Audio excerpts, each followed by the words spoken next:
నమస్తే, మీకు ఒక స్పెషల్ బస్సు చూపించబోతున్నాను. ఆర్టీసీలో వచ్చిన తొలి తరం బస్సు ఇది.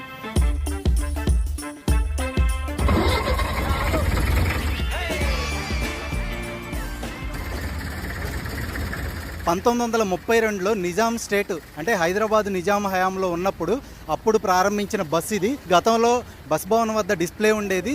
దాన్ని తర్వాత పునరుద్ధరించి వాడుకలోకి తీసుకొచ్చినట్లుగా ఆర్టీసీ అధికారులు చెప్తున్నారు. 1932లో ముఖ్యంగా నిజాంకు ఒక సొంత రైల్వే వ్యవస్థ ఉండేది. సో ఆ రైల్వే వ్యవస్థ నుంచి అనుబంధంగా first mile connectivity, last mile connectivity ఉంటాం కదా, ఆ కనెక్టివిటీ కింద మనకు ఈ బస్సుల్ని వాడేవాళ్ళు. ఎటువంటి మోడల్ బస్సులు ఒకటే ఉంది, ఒకటి విజయవాడలో ఉంది, ఒకటి మన దగ్గర ఉంది. యాక్చువల్లీ ఫస్ట్ మనం దీన్ని మాడిఫై చేసినాం.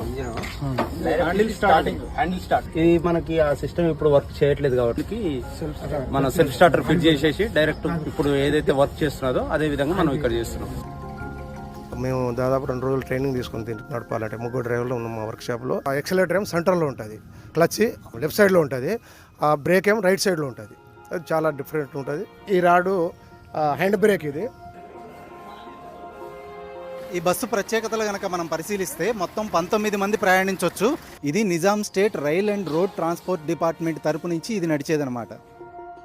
అప్పటి ఈ బస్సులను కొన్ని ప్రత్యేక సందర్భాల్లోనే బయటికి తీసుకొచ్చి ప్రదర్శనకు ఉంచుతున్నారు.